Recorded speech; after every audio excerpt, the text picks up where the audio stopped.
पाप से भी जाग जाइए आप लोग, क्योंकि बिरहा है। इलाहाबाद में हम देखत बनी बड़ा परिवर्तन हो था गुरुदेव। हाँ हाँ देखाइए भैया लोगन का फरमाइश होते कि समय के आधार से बाबूजी बैठल वहां बगल में कहला कि रामायण से मत गवाऊ, रमाड़वे के लेके उ सरकार चला ले थो गरीबन के मार के मुँह आए नवत हुआ। हमरे भोला बाबूजी बैठल हुआ कब्बे से कहत हो कि बेटा एक कांड गा दा, जो कांड आप सुन ले बानी फरमाइश कैले हुआ। अब बाबूजी बियाहे में भी लोग कांड के फरमाइश कैले रहलन, प्रेमचंद से बिरहा रहल तो लोग कहले रहलन, तो हम वादा भी कैले रही कि चला कहीं क्षेत्र प्रोग्राम रही तो लोग कहबा तो मुहे कांड सुना देवे। तो सबकर इच्छा हो तो कांड हो जाए, नहीं तो रामायण से हाथ उठाई कांड, हाथ उठा दी एक बार। अच्छा अच्छा चलिए देखी, भोजन बनौले का मतलब ना होला खाए वालन का मूड देखल जाला। हम तो चिल्लाई के का करब जब नालों के पोसेबे ना करी। रामायण में बड़ा झूठ सही चलल। अब आई एक बिरहा, जौने बिरहा का फरमाइश वही दिन भी रहल, आज भी बिरहा का फरमाइश बा। इस बिरहा को अगर आप लोग दिल से सुनेंगे, भाई भाई भाई ए चच्चू यह बड़ा चच्चा गलत लगला जब बिरहा शुरू हो जाले। अब हमान के गरियवल करी, उल्टा सीधा बोलवल करी, मजा आई। एक कहानी समझे में बड़ा दुख होला। आप लोगों से निवेदन करबे बिरहा के सुने वाले भैया बाबू, ऐसन पब्लिक बहुत कम मिलेले, कहीं कहीं मिलेले। जैसे आप लोग बैठल हुआ ऐसे 20-25 मिनट अगर बैठल हुआ तब बिरहा फरिया जाई। ए भैया जाए के तो जल्दी से निकल जा, जे भाई के जाए के बाद बिरहा शुरू भइले से पहले जा सकेला। आए इस बिरहा को आप सुनेंगे बाबू, एक बार अंदर से कलेजा आप लोगों का हिल जाएगा। सामाजिक और पारिवारिक बिरहा, जो उन्हें बिरहा का फरमाइश बा। हमारे भोला बाबूजी बंदी पट्टी होली मिलन बंदी पट्टी के कार्यक्रम के आप अध्यक्ष महोदय हैं। बड़ा दिल लगा के बाबूजी, तुलसीराम बाबूजी बिरहा बाबूजी सुनला। हमके लगा था कि सामने से बिरहा बाबूजी आज पहले दिन सुनत हुआ का आपके पिताजी ना। बहुत बहुत धन्यवाद। बरतियों का लला दाम के बोल ले। चलिए अच्छा सुन ले वाला कपड़ा बेचला भैया ना। का बेचन भैया? साड़ी साया ब्लाउज। और ब्लाउज के बच्चा? अच्छा ब्लाउज का बच्चा का होला? इहो होला भैया, तू ना समझ पाओ तो हम का करें। हे भैया कबो कबो ऐसा बोल दे रहा हम समझी ना पाईला। देखनी आई एक एक लाइन पर आप लोग गौर करी है तुलसीराम बाबूजी, एक एक शब्द पर गौर कर जाइए। पारिवारिक बिरहा बा। अब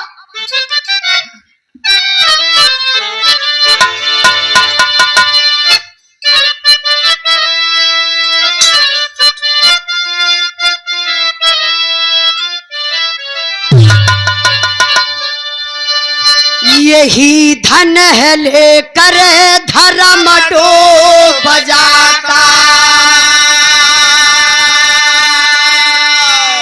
यही धन मुहब्बत पे खंजर चलाए,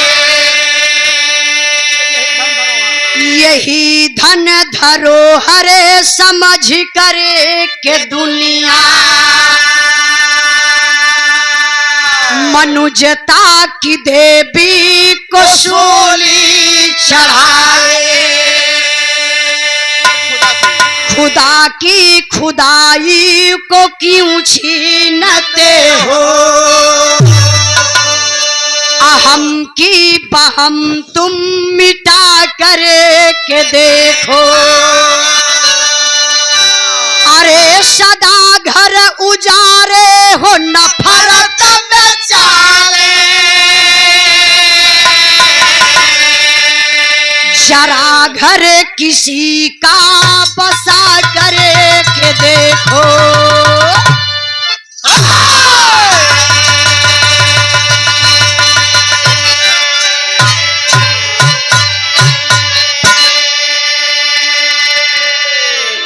ये देखी बिरहा के अपने जमाने के बड़े धुरंधर कलाकार बउआ जी गावत रहना है।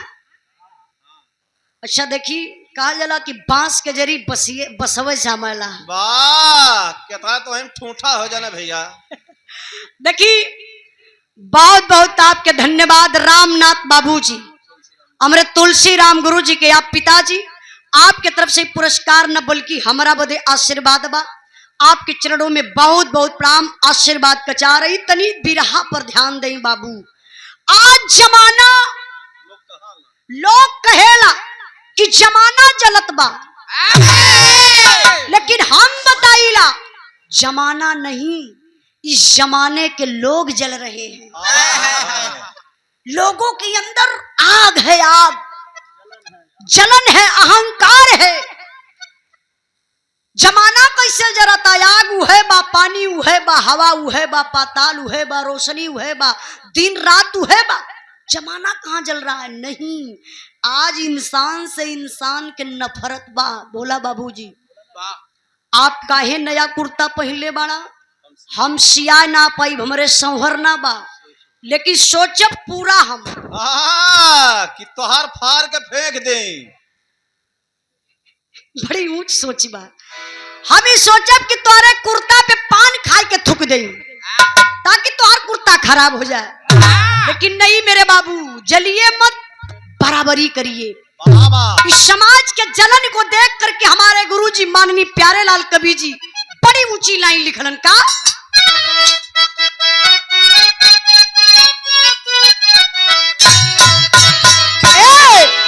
मेरे महबूब, मेरे महबूब मेरे साथ बड़ा चाल किया।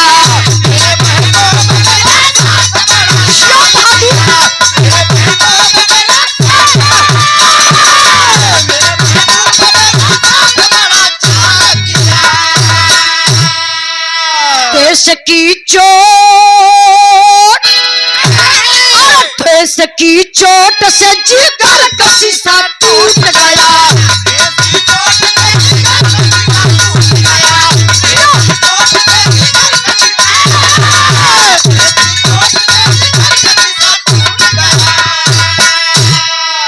बचा था जो कुछ, बचा था जो कुछ तेरे जहां में लूट गया।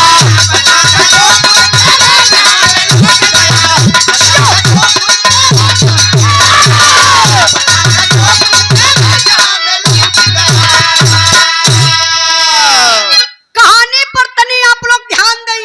कहानी कहां से कैसे लिखल गई मास्टर साहब? और अच्छे क्या बात है? किसी की खुशहाली किसी का जिगर चोट करे, किसी की खुशहाली किसी का जिगर चोट करे, स्वार्थ की भावना मानवता पर विस्फोट भरे।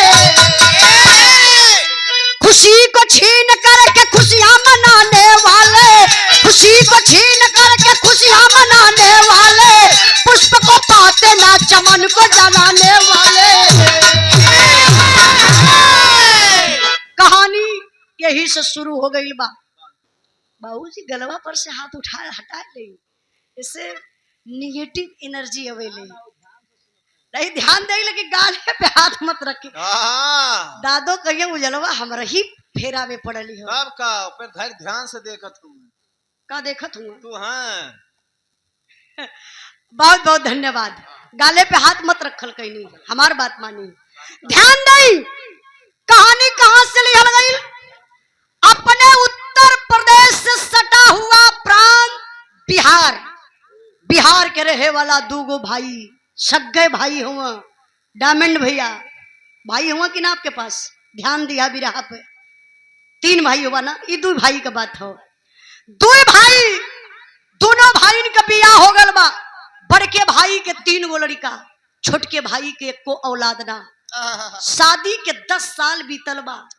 बड़का भाई फौजी जवान, एक हमारे भाई फौजी यहीं पर थे, चल गए ना का? चल गए। ए पीछे वाला भैया, ये पर्दवा के पीछवा कौन पंचायत होती है भाई? चचा देखी तनी कौन पंचायत है? लइका हुआ ना, जहाँ पुरनिया न रहा तो वहाँ काम है गड़बड़। हाँ बोला चाचा, देखी तो और तनी डांट के वहां लम्बे कह देवल जाई। दाई का जात हुआ खदवार लम्बे जा, यही से बोलत हुआ तनी सुना था, डिस्टर्ब होता मामला। ध्यान दई गईले। ए बाबूजी आई आई गुरुदेव बाबा लगई लगे पगल गई लोग जेके भी बतियावे खुद दूरे जाके बतिया ले। ध्यान दे बाबू, दो भाई में बड़के भाई के 3 गो लड़का, छोटके भाई के 1 लड़का ना। शादी के भइले 10 साल बीतल बा, परिवार में बड़ा दुख बा। बड़का भाई खेती गृहस्थी का काम करत हुआ, छोटका भाई बैरीपुर कलकत्ता में फौजी जवान हुआ। एक बार फौजी जवान के छुट्टी मिलल रहल, घरे आइल रहलन, रात का टाइम रहल। उनकर दुल्हन बाबू सबके खियाए पियाई के अपने बेडरूम में पति के साथे सोए बदे गईली। देखा हिंदुस्तान के नारी का संस्कार, सूतल सैया का पैर धीरे धीरे दबावत है और रतिया में सुसुक सुसुक के छिप छिप के रोवत है। जब अपने पति का चेहरा देखे तो रोवे शुरू कर दे। एक बूंद आंसू दुल्हनिया का गिरल बाबू वही फौजी जवान के पैर पे। फौजी जवान का निदिये टूट गई, उठ के चारपाई पर बैठल सवाल कैले, कहले कि अरे गीता ये तुम्हारे आंख में आंसू? घड़ी देखले रात का 11 बज रहा है। सवाल कैले रात का 11 बज रहा है और तुम छुप छुप के रो रही हो, क्या बात है? भैया कुछ कहना है का? भौजी कुछ कहली है या टोला पड़ोसा कोई कुछ कहला सका? तब गीता का कलेजा फटल बाबू, रोई के बतावत का है तनी सुनी मास्टर साहब।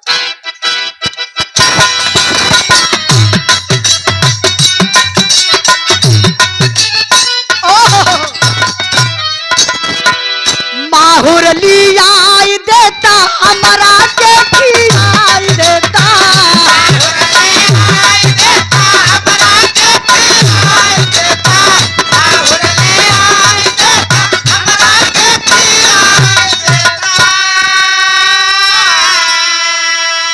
माहुर लियाई देता हमारा के खियाई देता, जियल ना जाला बेसंतान के बतिया ला मान हो पिया।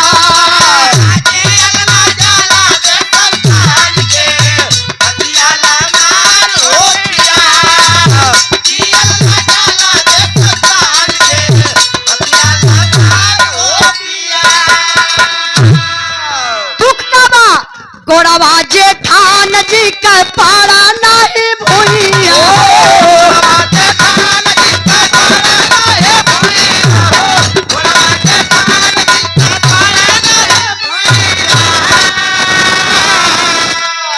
हमारा खातिर मुंह निहल अखिया गोसाइया हो।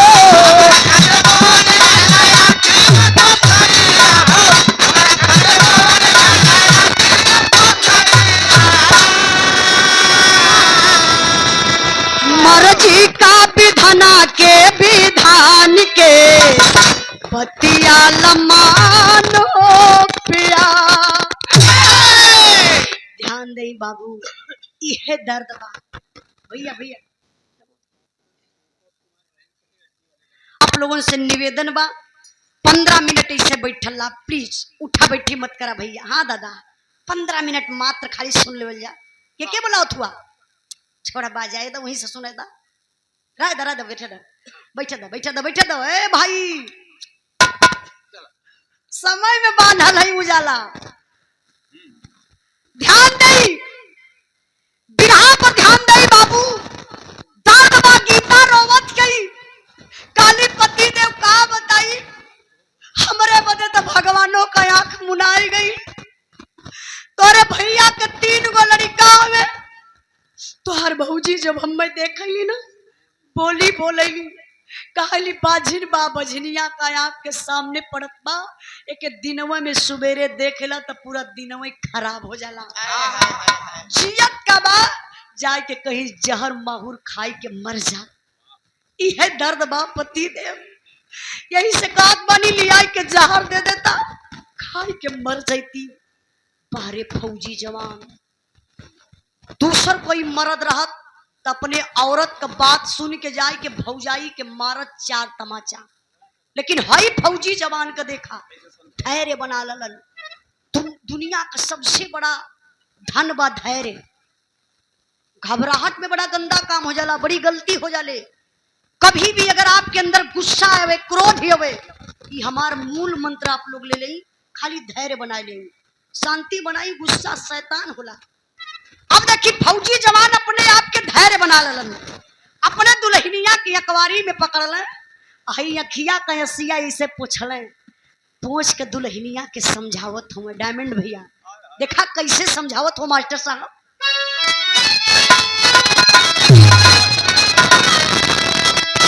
गीता दुल्हनिया के फौजी समझावेला, अरे गीता दुल्हनिया के फौजी समझावेला, पार करिया हमहन के बुढ़ैया गोरी हो, तीनों भैया का दुल्हन, पार करिया हमहन के बुढ़ैया गोरी हो, तीनों भैया का दुल्हन,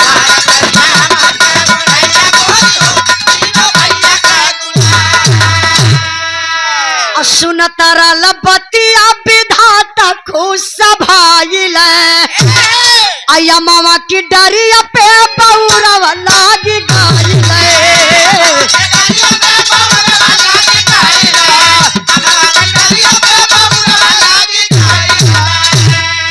अरे पड़ी जब या धजल में नेवरिया गोरी हो, तब गोसैया करी है पार।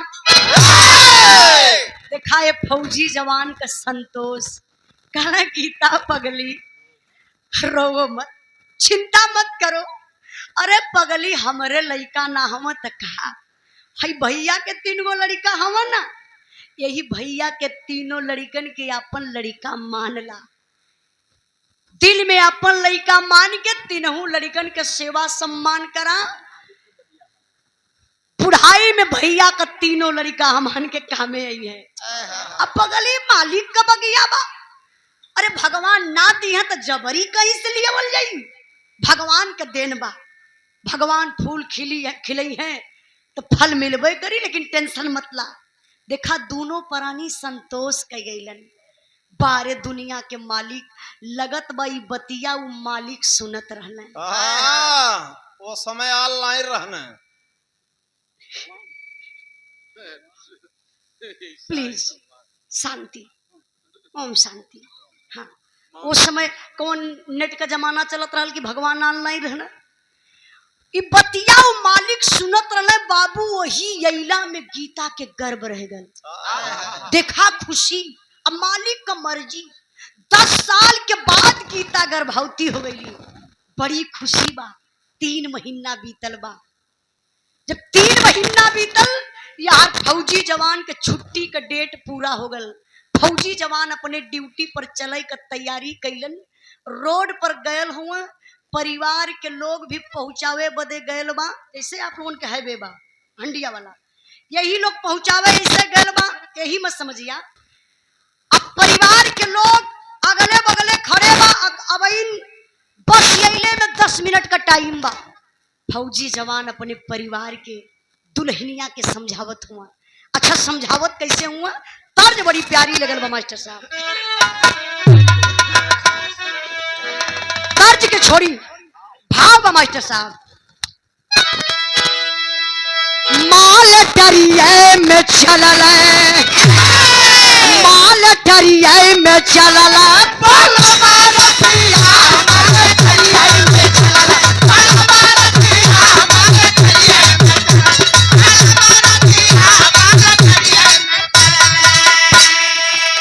विधि के भरोसे बनैया बुझाइल, नवे महीनवा की नरवा पे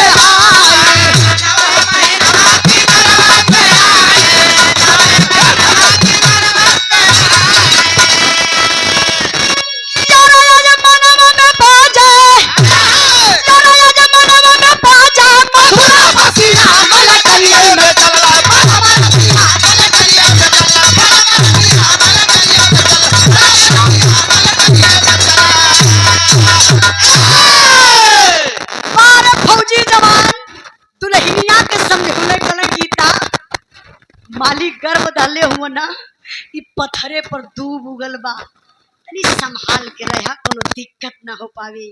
टाइम कम बा, तब ना पहुंचले भौजाई के पास।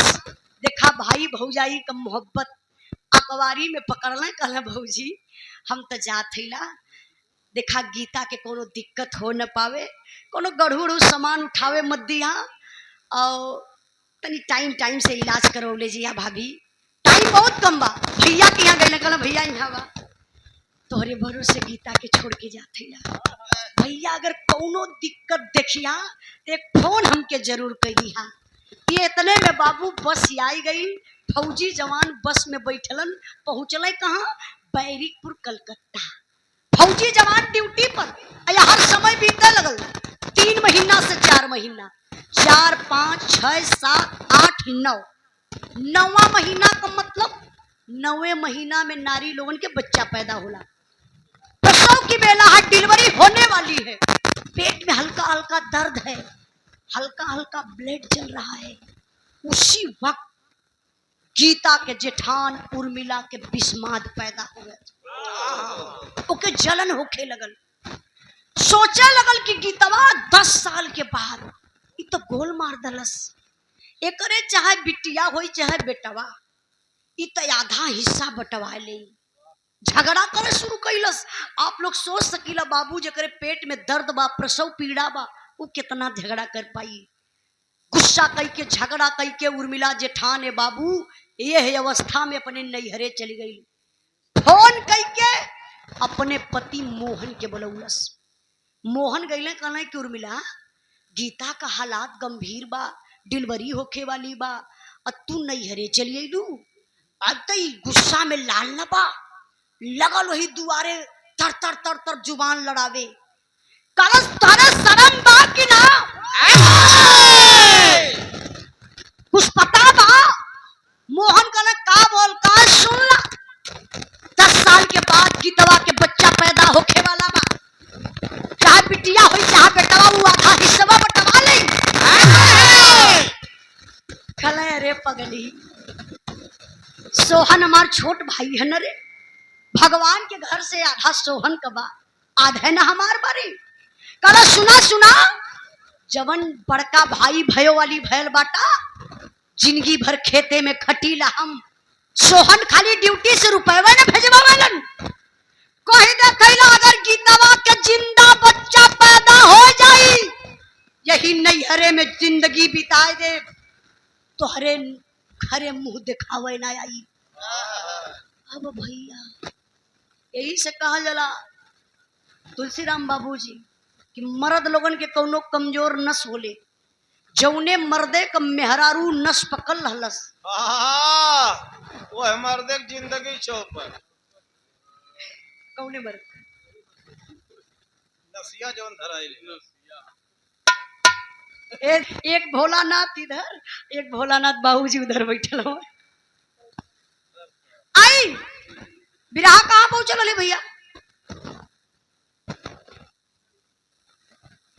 ना ना वो नसिया पकड़त है, बीड़ी के पियाई में बिरहा जाती है, मुंह देखते हैं एक कई बीड़िया 3 जने पियत हुआ, देखा भाई कौन दोनों बीड़ी उड़ी में देखा एक कई बीड़ी उमा 3 जने पी लेत हुआ, बीड़ी में नशा में दारू में साझा हो जाए भैया, मैं हरारून में ना हो पावे, काहे नहीं तो हो जाए मारी खमारा। आई बिरहा पर ध्यान दई, बिरहा कहाँ पहुंचल लिए, नस पकड़ा थे।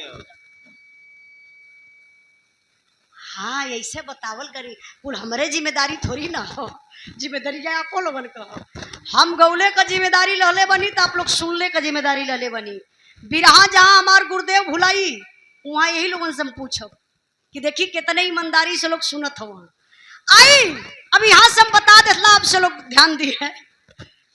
अब उन लोगों ने अपने पति मोहन के डांटे, जेठनिया कहला सुना अगर गीतवा के जिंदा बच्चा पैदा हो जाई, यही नैहरवे में जिंदगी बिताए दे, तोहरे घरे मुंह दिखावे ना आई। अब मोहन समझ गई ना, कहना उर्मिला एक काम करा, तू सही कहत क्यों, कौनो बच्चा हो जाई तो हिस्सा बटवाई ले, एक काम करा, तू नैहर में रहा, हम चलत ला कोनो उपाय लगाईला। यही है पैसा दिल दिमाग, यही है पैसा दिल दिमाग, न्याय धर्म को चूर करे, देकर के मोहब्बत की फांसी भाई भाई को दूर करे। प्रसव की बेला में गीता वसीला नर्स के पास गई, हो गई भर्ती बिना पति के, गीता वहां उदास हुई। मिला मोहन नर्स सजाकर, मिला मोहन नर्स सजाकर, मैडम जरा सा रहम करो, 25,000 रुपया दूंगा, बच्चे को गर्भ में खत्म करो। पैसे के चलते एक नारी नारी का सपना मिटा दिया। गीता से बोली मरी थी बच्ची, बच्ची को मैंने हटा दिया। दर्द है बाबू, गीता बेचारी के डोले भर के शक्ति ना रहल हो, अकेले जाए के हॉस्पिटल में भर्ती हो गई। मोहन आयल ससुराल से, देखले घर में ताला मारल हो, पड़ोसी से पूछले गीता कहाँ गईली, कोई देखला? जे देखले रहल बता दलस कि गीता के पेट में दर्द होत रहल, गीता हॉस्पिटल गईली। मोहन गाड़ी स्टार्ट कईले, बाबू पहुंच गए हॉस्पिटल। गीता के पास ना गईलन, वो शीला नर्स के पास जाता है पापी, बोलता excuse me madam please 2 minute का वक्त चाहिए। नर्स बोली हाँ सर बोलिए क्या बात है। कल जो गीता नाम की औरत भर्ती है। नर्स बोली अरे सर घबराइए मत, नॉर्मल डिलीवरी होगी, थोड़ा वक्त लगेगा, टाइम लगेगा।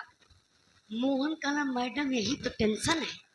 नर्स बोली मतलब? कहला मैडम मैं आपको 25,000 रुपया अभी तत्काल दे रहा हूँ, किसी से कुछ कहना मत। वो जो गीता नाम की औरत भर्ती है वो हमारी भयो है। एक काम करिए मैडम, पैसा पकड़िए और उस बच्चे को गर्भ में ही खत्म कर दीजिए, किसी को पता ना चले। अभी पपिनिया नर्स पैसे के लालच में आ जाती है बाबू, एक इंजेक्शन लगाती है बेहोश होने का। गीता बेचारी अर्ध चेतना में, उसी अर्ध चेतना में बच्चा पैदा हो जाता है।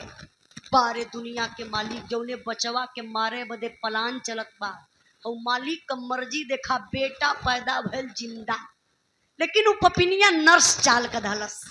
जब गीता के होश भइल, चरपैया पर बचवा ना देखली बेड पर, नर्स के बुलाई के बाबू पूछे लगली। वो नर्स इमोशनल अत्याचार कइलस, कलस गीता क्या बताऊं, बेटी पैदा हुई थी, मर गई थी, मैं सोच रही थी तुम अकेली हो परेशान हो जाओगी, मैंने उसको ले जा करके फेंक दिया। अरे बाप रे बापा, कलेजा पर पहाड़ टूट के गिर गया। जरा आप अपने बारे में सोच लीजिए, अगर आपकी औलाद होती, 10 साल के बाद पैदा बच्चा होता और कोई ऐसा कर देता तो आप क्या करते? शायद बर्दाश्त नहीं करते, पकड़ के दोनों टांग फाड़ देते। देखिए बेचारी गीता वो बेड से उतर के कटल पेड़ नियन अरराय के वही शीला नर्स के पैरवा पर गिर के बाबू रोवे लगले। अच्छा रोवत कैसे ही, बिरहा में करुण रस का भाव बा, दिल से सुनेंगे कलेजा एक बार पिघल जाएगा। बाबू बिरहा पर ध्यान दे, रोवत बा गीता, कहत बा का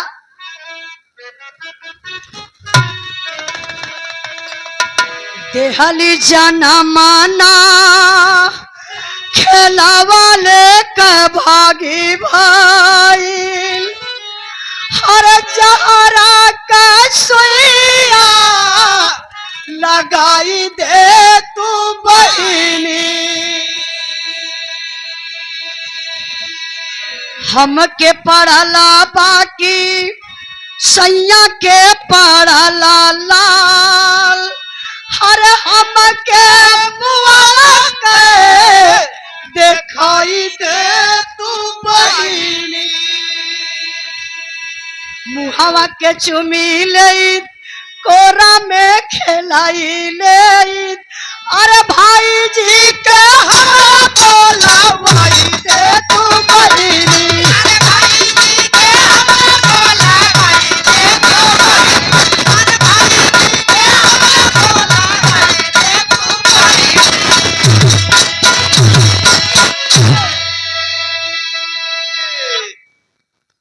ध्यान दें बाबू,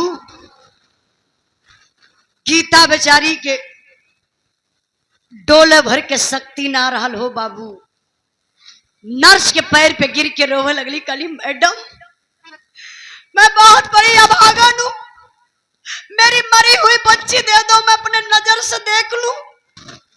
बिटिया मुझे पड़ी थी कि मेरे पति देव को पड़ी थी, प्लीज मैडम दे दो। नर्स गुस्सा में आ गई, बोली अरे गीता क्या नाटक बना रही हो? तुझे देख करके सारे पेशेंट परेशान हो जा रहे हैं, निकल जा मेरे हॉस्पिटल से। गीता काली मैडम मैं चली जाऊंगी, मेरे भाई जी को बुलवा दीजिए। भाई जी कौन समझ रहे हैं? मोहन, कोई पपियवा के बुलावे, कहली गीता के का पता। जब संदेशा भेजवाई के शीला नर्स मोहना के बुलौलस, और जब मोहन हॉस्पिटल में अलन, अब डायरेक्ट जात हुआ गीता के पास। कैलन का मास्टर साहब,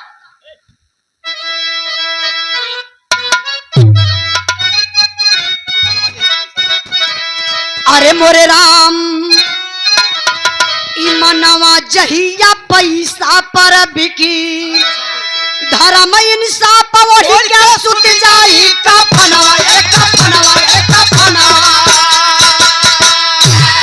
रोकर मोहन कहन लगा, अरे रोकर मोहन कहन लगा, गीता मन में करो सबर, को मंजूर न था, जल्द चलो अब अपने घर।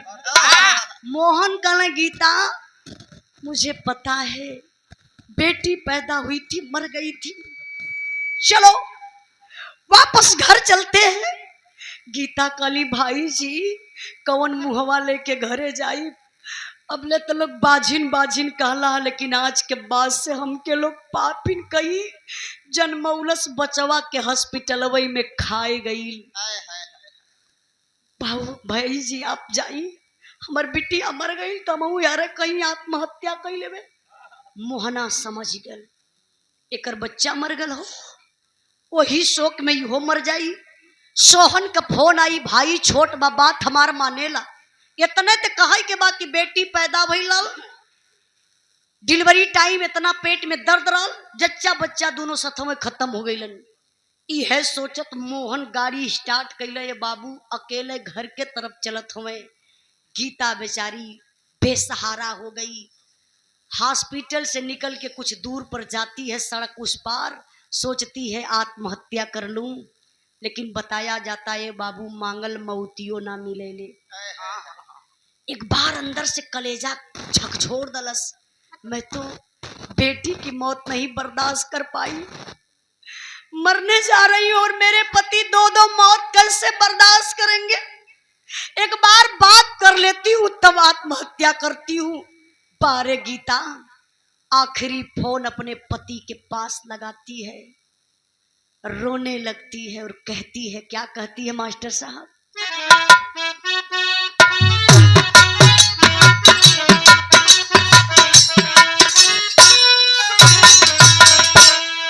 अरे का हम बताई सैया, का हम सुनाई हो, का हम बताई सैया, का हम सुनाई हो, बाटा या शोभा समाचार हो।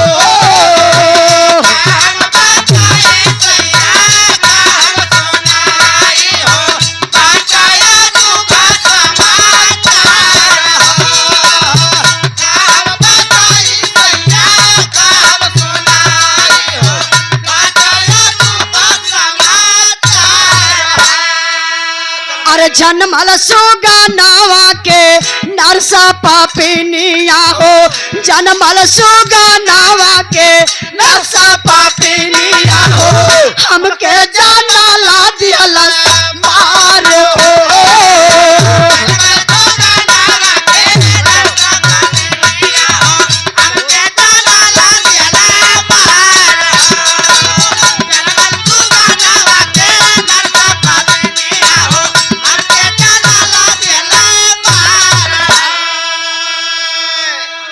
जन्मल कराल हमरे हमके देखावल नहीं, भैया तोहार कवनो जुगती लगवल नहीं। जबले ना आवत बाटा तब पहले जियत बानी, जबले ना आवत बाटा तब पहले जियत बानी। देव पारा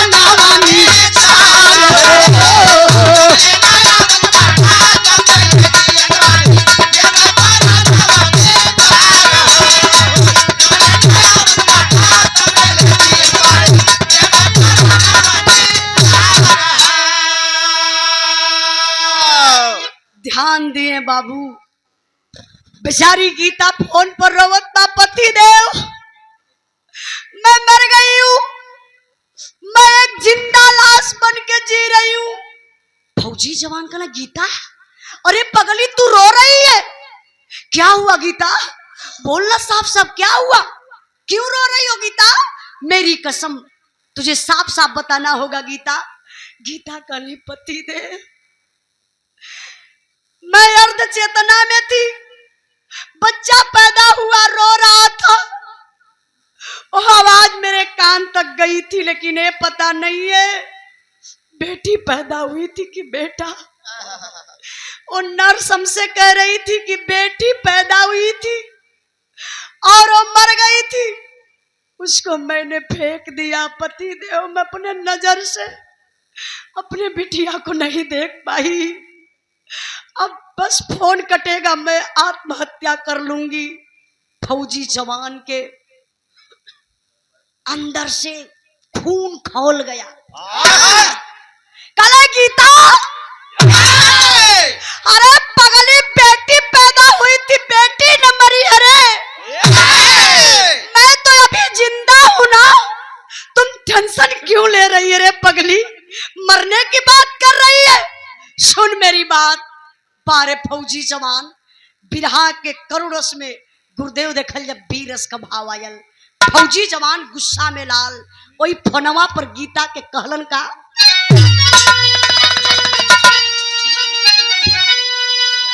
अरे अखिया सयसिया बहैया न गोरी, अरे अखिया सयसिया बहैया न गोरी, टटला रही हा घरवा जइहा न गोरी, टटला रही हा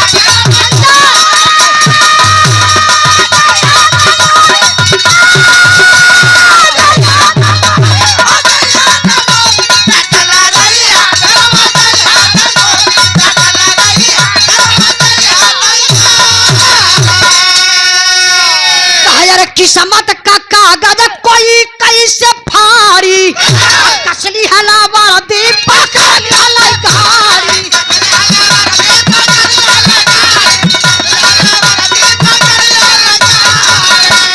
और धीरज का दिया ना बुझाइया न गोरी, टकला रही हा न गोरी।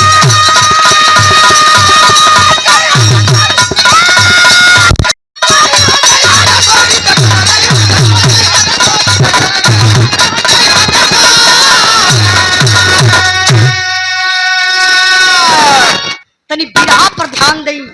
फौजी जवान आई फोनवा पर डांटत हवे, काला गीता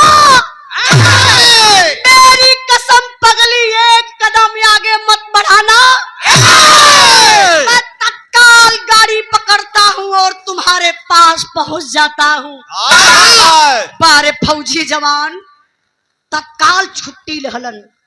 बिहार से कलकत्ता का दूरी बहुत ज्यादा ना बा, जे भाई जात वो थोई ओके पता हुई, हमान भी जाई ला बिरहा रहा गावे बदे, तो कब बॉर्डर क्रॉस हो जाला मन के खुदे न पता चलेला। हाँ हमरे सतों भैया का प्रोग्राम रहल तो अके ज्यादा टाइम लगल रहा, काहे शंकर बेचारू का गाड़ी पंचर हो गई, बीच में बड़ा समस्या में हो गई। तो देखी बिरहा पर ध्यान दे, बिहार से कलकत्ता का दूरी बहुत ज्यादा ना बा। फौजी जवान तत्काल छुट्टी लहलन, आ गईलन बिहार, 5-6-7 घंटा में आ गईलन। अच्छा अभी सोचे वाली बात बा, फौजी जवान छुट्टी लेके अइलन बिहार, ना वो घरे गईलन ना हॉस्पिटल गईलन। फौजी जवान पहुंचत कहाँ हुआ, उहे लाइन बाई हो बीरे रस का भाव बा।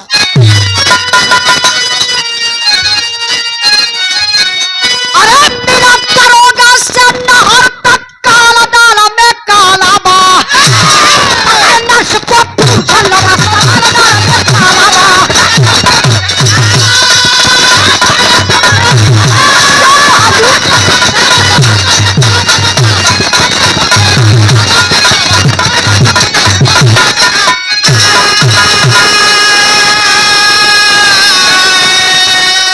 अरे मरावा जिंदा बच्चा, बच्चा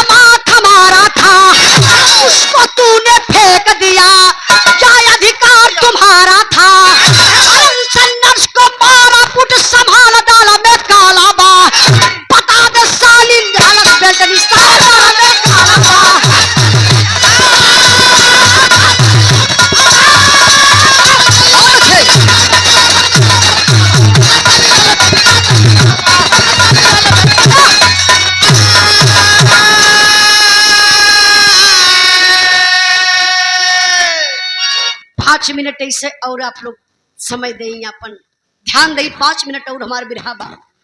आप फौजी जवान ना घरे गईलन ना हॉस्पिटल, पहुंचले कहा? दरोगा साहब के पास। थाने पे जाए के सारी बात बता दलन। दरोगा साहब कहले कि साहब आप बैठिए कुर्सी पर, मैं कुछ महिला पुलिस को भेजवा करके शीला नर्स के यहीं पर बुला लेता हूँ। कुछ महिला पुलिस जाती है और शीला नर्स को लेकर के थाने पर चली आती है। सिचुएशन का बा, यह दरोगा साहब का कुर्सी, यह फौजी जवान का कुर्सी, यह शीला नर्स का कुर्सी, एक पर्दा बा, कोई पर्दवा के पीछे आड़े वो खर्राटा ले तुम का, अरे कदा थे योगा होगा कल करना ठीक हो जाएगी, उनका जगह था डिस्टर्ब कम कहीं क्यों बतियावत हकारतिया कर योगा सोगा करे के चाहिए सुबेरे सुबेरे, तब का घरे सोते चाहिए झूठा सोते। चलो दोनों आनंद। चलो ठीक है बिरहा बिगाड़ा मत, बस बिरहा हास रस करना। इंदिरा जी ध्यान नहीं, अब यहाँ दरोगा साहब शीला नर्स के कुर्सी, यहाँ फौजी जवान सोहन के कुर्सी, गीता कहाँ ही? एक पर्दा, वही पर्दवा के पीछवा लोग छिपौले हो कि गीता के देख ले तो सही सही नर्सवा बताई ना। फौजी जवान सवाल करने कल मैडम आप शीला नर्स? बड़े चाव से कल हाँ हाँ जी सर जी जी जी। अच्छा एक बात बताइए मैडम, जो गीता नाम की औरत भर्ती थी वो कैसी क्या हो गया, जो डिलीवरी केस था? तो ये पपिनिया का देखा दिमाग, कहती अरे अरे साहब आप वो गीता की बातें कर रहे हैं? अरे साहब वो तो बेचारी विपत की मारी महिला थी साहब, मैंने तो बहुत मदद किया उस बेचारी का, बेटी पैदा हुई थी साहब, अकेले हॉस्पिटल आई थी बेचारी, उसकी बेटी मर गई साहब, मैंने इतना तक मेहनत किया, लाश को ले जा करके फेंक दिया। अरे फौजी जवान चढ़ले ये राम मरलन काला, अरे साली जिंदा था बच्चा, वो मरा हुआ बच्चा था, वो बच्चा माँ हमारा था, उसको तूने फेंक दिया, क्या अधिकार तुम्हारा था? किसी का बच्चा, किसी की औलाद अगर कोई तुम्हारे हॉस्पिटल में मर जाएगा तो तुम होती हो फेंकने वाली? तुम कौन होती हो फेंकने वाली? या उस लाश को उसके परिवार के हवाले करोगी? बोलो बोलो जल्दी बोलो। अभी पपिनिया समझ ना पावत हो, सोचा था कि अब बात लगत बा कि आगे बढ़ी, लगल कांपे, कल साहब छोड़ दा, तबले फौजी जवान बेल्ट निकालना है, बेल्ट निकाल के मारना 4 6 बेल्ट, लगनी दवाई पर्चा बना हुआ नहीं मेडिकलवा नहीं करा, इहो बगलिए कुर्सी बैठल रहना। अच्छा गुरुदेव एक करताल भाई पा जाए तो बिना के पेमेंट ना ली है पैसा हम तारे बाप से ले ले, तारे में का रखल वहां तक चल ली बा, ये हमार बड़का भाई बैठल मरबो करी। साथे रहा। ध्यान दई बिरा हास रस ना प्लीज, जब हास रस गाई तो हंसा लिया ना, करुण रस का बिरहा पारिवारिक और सामाजिक। ध्यान दई फौजी जवान निकलना बेल्ट और निकाल के मारना 4 6 बेल्ट। अरे मेहरारू का औकात कितनी बा, जब फौजी जवान का 4 6 बेल्ट लगल गुरुदेव गाय नियर लगल कांपे, कले हे साहब अब यक्को बेल्ट मत मरियाओ साहब, साफ साफ बता दे वो साहब, फौजी जवान कले अभी भी वक्त है, बता देगी तो छोड़ दूंगा, अगर साफ साफ नहीं बताती है तो समझ ले क्या होने वाला है। तो कहल जला गौवा में थे दादा लोग कहावत कहल है कि मार के आगे भूत भागेला। देखा मारे डरनी पपिनिया बतावत बा कि बचवा के कैसे मरलस, काहे मरलस, कहाँ मरलस, तनी विचार आप लोग करी। पूरे बिरहा का निचोड़ 4 लाइन हमारे गुरु जी माननीय प्यारे लाल कवि जी पूरे बिरहा का निचोड़ यही में लिख डाला। का लिखल मास्टर साहब?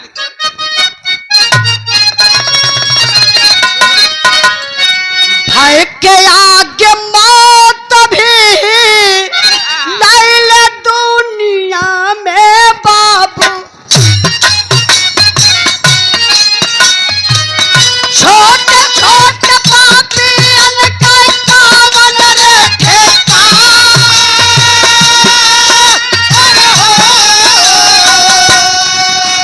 टूटी गाय नरसा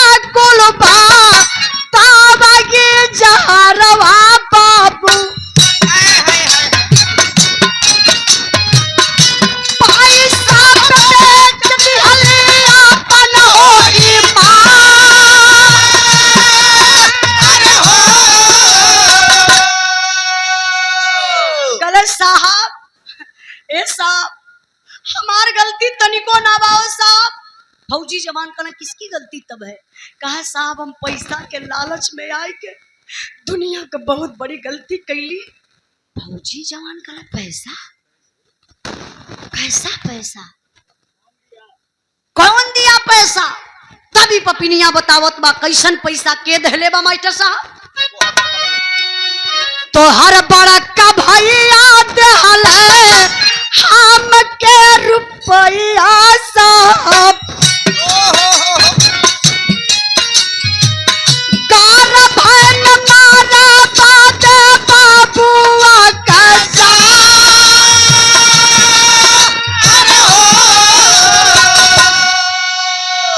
कल साहब आपका बड़का भैया मोहन हमके 25,000 रुपया डाले वो बचवा के गर्भवे में मारे बदे हो साहब। यह तो साहब गलती कैली और 25,000 के चलते हो साहब ईमान हमार बिक गयल। झूठ तनिको ना बोलत है साहब। एक बेहोश भैला का इंजेक्शन लगौली, गीता बेहोश हो गई साहब। झूठ ना बोलत है साहब। वही बेहोशी हालात में जिंदा बेटा पैदा भयल। जो नम बिटिया कहतली कि मरल बिटिया रहा साहब, हम झूठ बोलत रही साहब। फौजी जवान के पैर तले से जमीन खिसक गई, आंख से झरझर झरझर आंसू चले लगल। कुछ देरी के लिए आवाज ही फौजी जवान की बंद हो गई। कुछ देरी के बाद फौजी जवान टूट जाता है। सवाल करते हैं सोहन कन्हैया की जिंदा बच्चा पैदा हुआ था, तूने मार दिया, कैसे मारा रे? गलती हमसे हो सकती है, गलती गीता से हो सकती है, लेकिन वो मासूम बच्चा जो पैदा हुआ अभी दुनिया नहीं देखा, कौन सी इतनी बड़ी गलती कर दिया तूने? क्यों मारा, कैसे मारा? तब पपिनिया बतावत बा काहे मरले बा, कैसे मरले बा बाबू, तनी ध्यान दें आप लोग। जन्मल सुगानावा के झोरावा में रखली साहब। झाड़िए न फेंक अइले जहवा हो पीरा।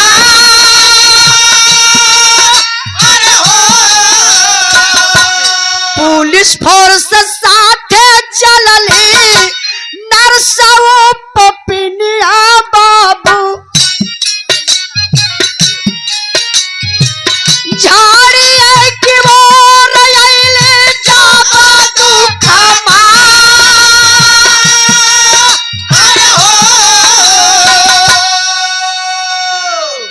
ए बाबू पपिनिया बतावे लगल नर्स कल साहब जिंदे बचवा के प्लास्टिक में लपटली, बोरा वाले झोरा में रख के हो साहब झड़िया में फेंकवा डाली जीते हो साहब। कलेजा फट गया फौजी जवान का। हिम्मत करके बोला फौजी जवान बताओगी किस झाड़ी में कहाँ फेंकी हो? कल साहब मरिया मत बता देवे। कल चलो आगे आगे वो नर्स चलत बा झाड़ी के तरफ। प्रशासन के लोग हैं, महिला पुलिस हैं, आप लोग जैसन आम जनता का भीड़ जुटल बा।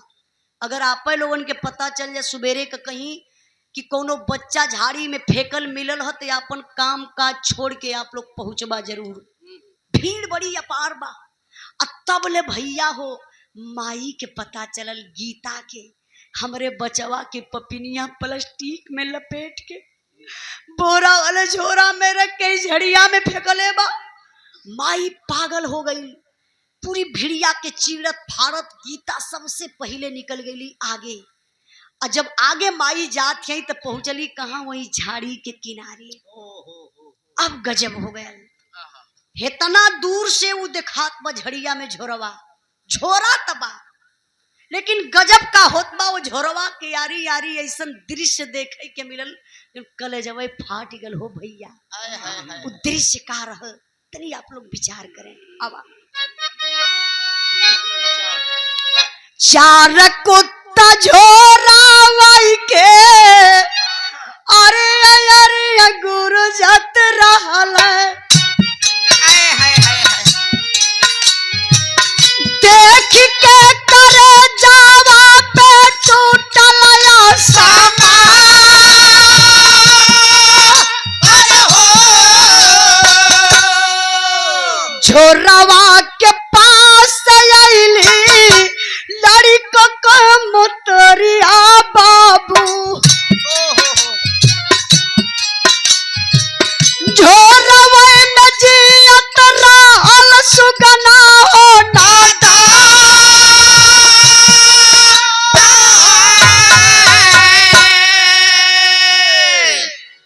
दे बाबू। माई देखलस हो झड़िया में झोरवा बाय, लेकिन झोरा के यारी यारी 4 गो बड़े बड़े कुत्ता आपस में गुरजत में। माई का कलेजा फट गल। माई कली हाय राम, आज इंसान इंसान का ना भयली जानवर हमारे लाल के कुल नोच नोच खैले वैयन। लाल का हड़ो मांस ना पाई देखे बदे राम। तबले धड़ाम से माई जमीन पर गिरल, 4 जने उठावत हुआ। तुरंत माई दौड़ के बाबू झोरा के पास पहुंचली, झोरवा के जाय के उठा लली। माई ना डरा थी, कुत्ता हमें जानवर बा काट लई। झोरा का दृश्य बड़ा खराब बा, चूटी चूटा एकदम बेकार हो गल, छुए लाक ना बा, कुत्ता सब नोच नौले हमें। तबले सोहन पहुंचले, झोरवा के देख के कलेजा सोहन का फाट गल। एक फौजी जवान की हिम्मत देखिए, हार गया फौजी जवान, रोने लगा, बोला रे गीता मुझे बर्दाश्त नहीं हो रहा रे गीता, इस छोरा को जमीन पर रख दे, मेरा कलेजा फट रहा रे गीता। अपने नसीब का बचवा नहीं था, अगर अपने नसीब का बच्चा होता ना रे पगली, तुम्हारे गोद में खेलता ना कि झाड़ी में रहता, रख दे गीता। कहा जाता है बाबू, औलाद का गम फौलाद को पानी बना देता है। माई का ममता ना मानल, माई वो झोरवा के छोड़े लगली, बस कि अपने अस्तन तक बचवा के लगाई, हमर बाझिन का नाम छूट जाई। जब माई झोरवा के खोरत है ये बाबू, तो देखत है पपिनिया सही में प्लास्टिक में लपेटले बा। जब माई प्लास्टिकिया से खोलली ये बाबू, तो देखली बचवा जियत मिलल। भगवान का आहार धले रहलन, जरा सोचिए आप लोग। 36 घंटा के बाद वो बच्चा जिंदा मिला। मैंने अपने गुरुजी से सवाल भी किया था इस बात पर। गुरुजी कहलन कि बेटा जब भी रहा गाना तो एक बात पब्लिक के बीच में जरूर बता देना, जो भाई बराबर न्यूज देखते होंगे उनको पता होगा। गुजरात के भूकंप में 26 दिन के बाद मलबे से निकाली हुई लाश, माई का पूरी शरीर सड़ गई रहल। एक सोनू नाम की लड़की अपने माई का स्तन पियत मिलल रहल। भगवान क्या यार दिए थे 26 दिन के बाद, बड़ी सोचने की बात है। आज भी इस समाज में धरती पर सच्चाई है, सारे लोग इकट्ठा हो गए। सवाल बा छोटके भाई सोहन का सवाल बड़के भाई मोहन से बा। रोवत हम अखिया से असुआ के पूछत हम, हथवा जोड़ के कांपत हम। कहना भैया भैया तू हमार भाई हुआ, कहीं भौजी ऐसा कैले हो तो कहा ले बर्दाश्त करता भैया। एक खून पानी के एक कोक कहो के भैया तू इतनी बड़ी गलती कैला, धन दौलत रुपया पैसा के चलते भैया तू ऐसा कैला, सारी प्रॉपर्टी तू लेला भैया, धन खातिर न सारी प्रॉपर्टी लेला, 1 इंच हमके ना चाहिए। जा थैला सर्विस में जहां नौकरी करब, जवन सपरी आधा पैसा भी भेजवाए दे भैया, जा थैला कबो मुंह दिखावे परिवार में जिंदगी में ना आई।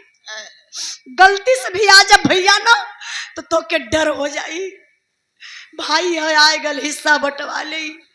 बाहरे सोहन का कलेजा अपने बीबी और बच्चा के लेहलन। चलत हुए बैरिकपुर कलकत्ता के तरफ, रोडवेज पे जात हो कि बस पकड़ब चल जब ड्यूटी पर। ऐसे जनता जुटल बा, दरोगा साहब बगल में खड़ा थे, दरोगा साहब खड़े थे, आवाज दिए सोहन, ए सोहन रुको रुको रुको, कहाँ जा रहे हो? कहला साहब जा रहा हूं ड्यूटी पर, अब कभी वापस इस परिवार में नहीं आऊंगा साहब। दरोगा साहब कहला सुनो मेरी बात, कब तक पैदल जाओगे बस स्टॉप पर? आओ मेरी गाड़ी में बैठ जाओ, बस स्टॉप तक छोड़ देता हूं। सोहन का शरीरिया कांपे लगल। कहला साहब जौने भैया के सामने कबो चारपाई पर ना बैठली, कड़वी आवाज में भौजी से बात ना कैली, आज हमारे आंखी के सामने में भैया भौजी के हथकड़ी लगल बा। ओ साहब जौने गाड़ी में भैया भौजी के हथकड़ी लग के जाई तो उन्हें गाड़ी में कौन मुंह लेके जाई? वो साहब आप जाई, हम पैदल चल जाई। दरोगा साहब गाड़ी स्टार्ट कैलन। मोहन के औरत के और शीला नर्स के हाथ में हथकड़ी लगौलन, ले जात हुआ जेल में बंद करे बदे। हई भिड़िया जवन जुटल बा मोहन के तरफ केहू ना ताकत हो, सब लोग वही सोहन के तरफ ताकत बा। कितना लोग तो हथवा मीच के लगल है रोवे, कहला बाहर मोहना तो ऐसन कदाले, देख सोहन जात बा अब कबो लौट के ना आई। सारे लोग देख रहे हैं सोहन को। गजब हो गल हो बाबू। वही भिड़िया में से एक ठे आवाज आई जो करे जब के चीरी रहलस। वो आवाज की कर रहल, कैसन रहल? 2 मिनट और हमार बिरहा बा ऐसे शांति से बैठल नहीं। हई देखा पब्लिक में से आवाज के कर आई मास्टर साहब।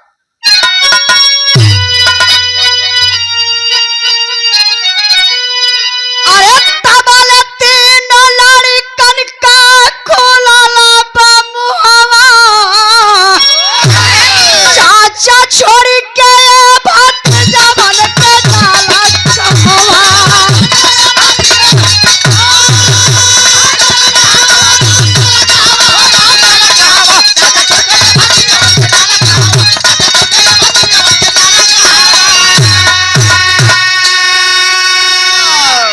कि बाबूजी के जेलिया में अब पुलिस लेके जाई, हमन के पढ़ाई और लिखाई के खियाई।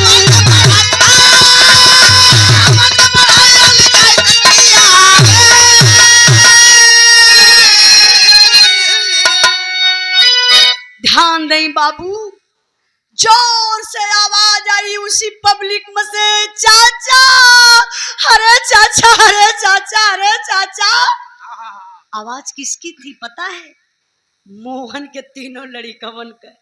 कहला रे चाचा मम्मी पापा गलती कैलन, मम्मी पापा के पुलिस ले गई चाचा, सजा हमान के देता हुआ तोरा ही चलते परिवार चलत रहल चाचा। हमान का पढ़ाई लिखाई तोरे चलते भाई चाचा, मत छोड़ा मत बिसरावा, अपने साथे ले ले चला चाचा। सोहन का कदम जहां का तहां रुक गयल, आंख से आंसू चले लगल, पोछत आंसुआ। एक बार मोहन के तीनों लड़कन के देखलन, एक बार अपने गीता दुल्हन के चेहरा पर देखलन। गीता से कहलन देख रे पगली, देख मैंने तुमसे पहले बोला था ना भैया का तीनों लड़का अपन में बुढ़ाई पर कामे, ये देख रे पगली अपना खून बोल रहा है। देख देख ममता, मम्मी पापा को पुलिस लेकर चली गई, तीनों बच्चों को गम नहीं है लेकिन हम लोग जा रहे हैं। देख तीनों बच्चे हम दोनों के लिए रो रहे हैं। गीता समझ रहे पगली, अब तुम्हारे पास एक बेटा नहीं 4 बेटा हो गए। 4 बेटा समझत बनी आप लोग। एक ठे सोहन के, 3 ठे मोहन के, 12 सोहन। चारों लड़कन के बाबू लेके गईलन ड्यूटी पर। वही जा चरहू लड़कन के पढ़ौले लिखौले। जब चारों लड़का सयान हो गईले तो चरहुन का बियाह भयल। और जब चरहुन का बियाह भयल तो नंबर का आयल बंटवारा। जौन कहावत एक दादा लोग कहला कि ऊंचवा पर से देखा घर घर ये कई लेखा। बंटवारा कैसे होई? 20 बीघा खेत बा, 10 बीघा अकेल सोहन के लड़का का होई, और 10 बीघा में से मोहन का तीनों लड़का ली है। इन नियम का बंटवारा हुआ, नियम ही है बनत बा। लेकिन 12 सोहन, मैं तो सलाम करती हूँ प्रणाम करती हूँ ऐसी सोच को। 20 बीघा खेत रहल, 5-5 बीघा ओ चरहू लड़कन के नाये सोहन कैलन। हम कहिला भाई हो तो ऐसा सोहन जैसा, मोहन जैसन भाई पैदा होके के रहना। तो जन्मता सारे मर जाए तो ठीक है, नहीं तो पैदा ना हो। गलती से पैदा हो या तो तुरंत मर जाए ताकि समाज में प्रदूषण ना फैला पावे। हम बताइला बाबू, मालिक दुनिया में भाई देते हैं, जानते हैं क्यों? विपत्ति बांटने के लिए। भैया भैया 1 मिनट और बढ़ जाए बीरन, खाली 1 मिनट, आखिरी समझ लगौले का मतलब। भाई भगवान देते हैं विपत्ति बांटने के लिए कि भाई मेरा है, विपत बांटेगा। लेकिन आज भाई तो संपत्ति बांटने में लगा हुआ है। कितना जल्दी भाई का गर्दन काट के भाई का हिस्सा हड़प लेंगे। हम कही लये बाबू बंटवारा होखे के चाहिए, बंटवारा से विकास होला, लेकिन धन दौलत रुपया पैसा का बंटवारा होखे के चाहिए, ना कि प्यार और मोहब्बत का। वाह आप लोग रुपया पैसा हंस के मुस्किया के बांट लिया, 4 भाई हो 10 भाई हो कितनो भाई भा कद भाई देखाई तोर हिस्सा है हमार बा, आई तोहार बा ही चीज हमार बा, मुस्किया के बांटला। अरे कहाँ हो 4 दिन का जिंदगी, मर जाई तो केहू सारी प्रॉपर्टियां कपड़ा पे लाद के ले जाई, कुल यही रह जाई। एक बात और आप लोगों से कहा, हड़प के अपने भाई का हिस्सा एक बित्ता मत लिहा, एक बित्ता अपने बेटवा के मत बनैया। काहे लायक बेटवा रही तो तोहरे बनौले से ज्यादा वो 10 गुना बनाए दे, और नालायक बेटा रही तो जवन भाई का हिस्सा हड़प के बनौले रहबा बेटवा के, कुल बेच के दारू पी के अयासी कहनाई। आय आपके का मिली आखिरी में? पहले तो बाएं फुलैबा तनी शरीर में खून रही, जब ले जांगर जोर रही, कबा हमारे इतना जमीन है हमार बेटवा राज करी। आखिरी में या तो आत्महत्या करबा और नहीं तो कुछ ना मिली तो वही जैबा वृद्धाश्रम, वृद्धोश्रम ना हिम्मत बनैबा तो कटोरा लेके दुआरे वही दुआरे मंगबा। तो हम बताओ बनी 4 दिन की जिंदगी है, मात्र 4 दिन की जिंदगी, जितना लोग बैठल हुआ यह सत्य बा, मौत सबके एक दिन जाए के बा, तो घमंड किस बात की? वाह वाह बहुत कुछ के हुई ना बनौले बा, अगर बहुत कुछ बनौले बने गुरुदेव कोई भी, तो 5 रुपया का अगरबत्ती 1 ठे कफन, नहीं तो का पता चलल एक्सीडेंट हो गल, बोटी बोटी लाश छिटाई गई, परिवार के लसियों न मिलल कि कफन ओढ़ाई के लोग अंतिम संस्कार कर दी। तो उन 4 लोगों को बना लीजिए, जो 4 लोग आपको कंधे पर उठाएंगे। तो बिरहा अगर आप लोगों की अच्छी लगल हुई तो आप लोगों से निवेदन करबे बाबू कि भाई का हिस्सा कब्बो मत खैया, कोई का हिस्सा बेईमानी छोड़ी दिया, ये मानो कतन नेक काम करिए, उपकार करिए, भक्ति भजन करिए, दूसरों की भलाई करिए, कोई बिना वस्त्र का के वस्त्र दा के हंसी मजाक मत उड़ावा, यह इंसानियत और बाय का। तो हमार बात अगर अच्छी लगल हुई तो आप लोग अपने दिल दिमाग में रखल जाई, और ना अच्छी लगल हुई तो भाई भाई इनके मुंह आवा का करे। आखिरी लाइन आखिरी कहना मास्टर उठा ला।